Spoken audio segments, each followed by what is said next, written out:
Apple's hardware subscription service for iPhones would not have made carrier partners happy, whom the company heavily relies on to push shipments. At some point, Apple was forced to cancel its hardware subscription service for iPhones, where it could charge customers a monthly fee that would typically be in the 12-month to 24-month range.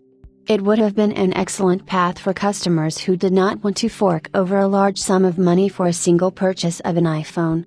Unfortunately, we have reported that the service kept experiencing delay, after which the company pulled the plug on it. While we mentioned that the hardware subscription service was riddled with software issues, the move would likely have made carrier partners extremely unhappy, who actually pushed a multitude of iPhone models to the masses. Additionally, the Consumer Financial Protection Bureau introduced new regulations that probably made it next to impossible for Apple to launch the service. The software and underlying financial infrastructure made it difficult for Apple to introduce the hardware subscription for iPhones. As mentioned by Mark Gurman in his latest Power On newsletter, top Apple executives informed the team to start from square one, but it was not the lack of morale that caused the potential service to be cancelled. One of the reasons was that the Consumer Financial Protection Bureau, an independent financial agency, introduced new regulations for various buy now and pay later services, making things even more difficult. Then again, it is possible that Apple would have risked making its carrier partners extremely livid about its subscription service. In the US and other regions, the Cupertino firm relies heavily on these companies to push iPhones to customers, as these come with enticing offers and plans that encourage consumers to opt for carrier-locked devices for a certain period.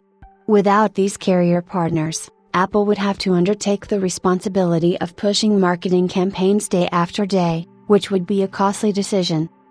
Here's what happened: the project suffered delay after delay related to software and the underlying financial infrastructure. At some point in the last several months, top Apple executives told the team working on the effort to go back to the drawing board and start over. But then the Consumer Financial Protection Bureau enacted new regulations around buy now, pay later style services, and that was the nail in the coffin.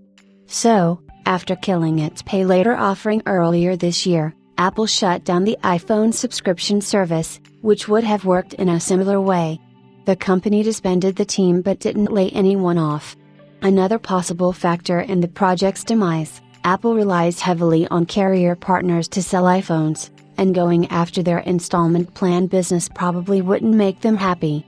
It is also possible that by making Apple's carrier partners unhappy, these companies would end up pushing rival smartphones to the public, which would have caused a dent in the technology giant's annual sales. In the end, the hardware subscription service for iPhones is just another one of Apple's projects that was destined to fail, but where it has been unsuccessful in one area, it has towered over the competition in others.